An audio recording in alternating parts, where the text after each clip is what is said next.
ഈ ഇപ്പോൾ വന്നിട്ടുള്ള ഈ IS ഇസ്ലാം സ്റ്റേറ്റിന്റെ അതിന്റെ സൃഷ്ടിപ്പ് ശരിക്കും ജൂതന്മാരിൽ നിന്നാണെന്നും അതിന്റെ തലവൻ എന്നറിയപ്പെടുന്ന ബഗ്ദാദി ഒരു സൈമൺ അലിയറ്റ് എന്ന ജൂതൻ ആണെന്നുമുള്ള ഒരു ഇതിങ്ങനെ സോഷ്യൽ മീഡിയയിൽ കൂടി ഇങ്ങനെ കാണുന്നുണ്ട്.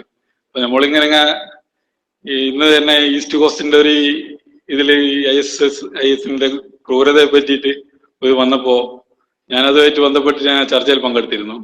അപ്പോൾ അങ്ങനെ ഒന്ന് കണ്ടു. അപ്പൊ നമ്മളത് ശരിക്കും ശരി തന്നെയാണോ, അതിന്റെ ആ വാർത്തയുടെ ഉറവിടം ഒന്ന് അക്ബർ സാഹിബ് വ്യക്തമാക്കിയാൽ നന്നായിരുന്നു. അസ്സലാമു അലൈക്കും. ISന്റെ നേതാവ് ബഗ്ദാദി ജൂതനാണ് എന്നൊരു വാർത്ത, അതിന്റെ യാഥാർത്ഥ്യം എന്താണ് എന്നാണ് ചോദ്യം. ആ വാർത്തയുടെ യാഥാർത്ഥ്യം എന്താണ് എന്നെന്റെ സുഹൃത്തിനെ പോലെ തന്നെ എനിക്കും അറിയില്ല. പക്ഷെ എനിക്കൊന്നറിയാം, അവർ പ്രചരിപ്പിക്കുന്ന ആശയം ഇസ്ലാമിൻ്റെതല്ല, ജൂതന്മാരുടെ ആശയമാണ്. അതിൽ യാതൊരു സംശയവും വേണ്ട. അവർ പ്രചരിപ്പിക്കുന്ന ആശയം ഇസ്ലാമിന്റെ ആശയമേ അല്ല. അവർ പ്രചരിപ്പിക്കുന്നതായി അവരുടെ മാഗസിന്, അവരുടെ വെബ്സൈറ്റുമെല്ലാം പറയുന്ന ആശയമാണ് അവരുടേതെങ്കിൽ ആ ആശയത്തിന് ഇസ്ലാമുമായി ബന്ധമില്ല എന്ന് മാത്രമല്ല, ഞാൻ നേരത്തെ പറഞ്ഞ അബ്ദുല്ലാഹിബിൻ സബഅന്റെ ആശയമാണത്.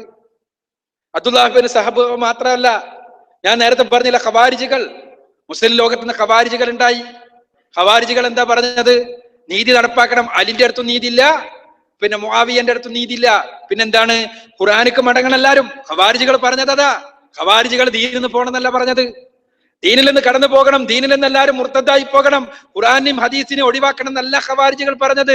പരിശുദ്ധ ഖുർആനിലേക്ക് മടങ്ങണം. എന്താ കാരണം? പരിശുദ്ധ ഖുർആൻ പറയണത് എന്താണ്? ഖുർആൻ ഇനിൽ ഹുക്മു ഇല്ലാ ലില്ലാഹ് എന്നാണ്. അള്ളാഹ്ക്ക് മാത്രമാണ് ഹുക്കുമിന് അധികാരം എന്നാണ്.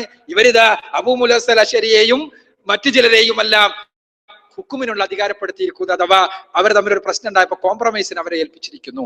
അപ്പൊ ഖുർആനിക്ക് നിങ്ങൾ മടങ്ങണം എന്ന് അവര് പറഞ്ഞു. എന്നിട്ടാ രംഗത്ത് വന്നത് അവിടെയാണ് നേരത്തെ പറഞ്ഞ അബ്ദുല്ലാഹിബിൻ സബഅന്റെ പിൻഗാമികൾ പ്രശ്നം ഉണ്ടാക്കിയിട്ട് രംഗത്ത് വന്നത്. എന്താ പ്രശ്നം ഉണ്ടാക്കിയത്? അലി പറഞ്ഞതും തെറ്റ്, മുആവിയ പറഞ്ഞതും തെറ്റ്. എന്താ കാരണം?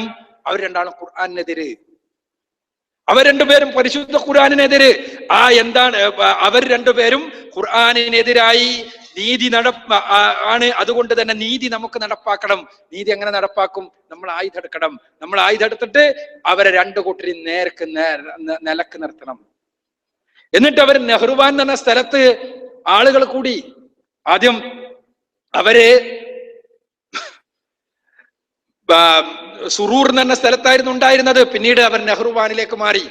അങ്ങനെ അലി റളിയല്ലാഹു അൻഹുവിന്റെ നേതൃത്വത്തിൽ അവർക്കെതിരെ യുദ്ധമുണ്ടായി.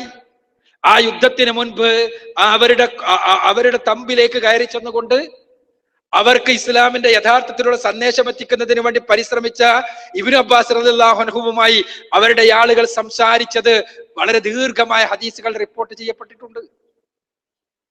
അത് ദീർഘമായ ഹദീസുകളിലുണ്ട്. അതെന്താ? അവര് സംസാരിച്ചപ്പോ ഇബ്നു അബ്ബാസ് റളിയല്ലാഹു അൻഹുവിന്, അബ്ദുല്ലാഹി ഇബ്നു അബ്ബാസ് റളിയല്ലാഹു അൻഹുവിന് മനസ്സിലായി എന്നാണ്. എന്താ? പരിശുദ്ധ ഖുർആൻ അവർ ഒന്നും മനസ്സിലാക്കിയിട്ടില്ല.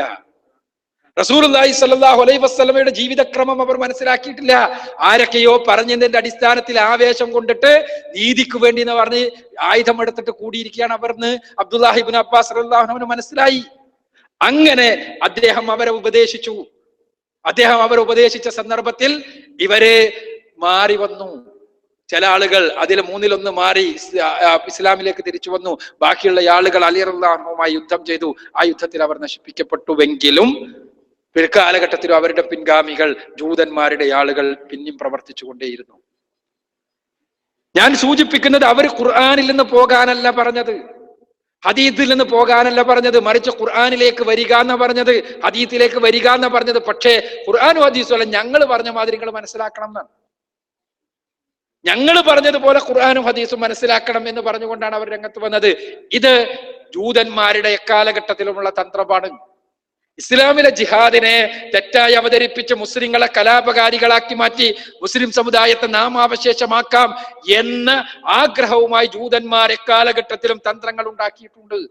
പുതിയ കാലത്ത് പുതിയ തന്ത്രം, ആ തന്ത്രത്തിന് പിന്നിലും ജൂത മനസ്സാണുള്ളത് എന്ന കാര്യത്തിൽ സംശയമില്ല. എന്നാൽ ഈ വ്യക്തിയെക്കുറിച്ച് നമുക്കറിയാത്ത കാര്യം നമ്മൾ പറഞ്ഞുകൂടല്ലോ.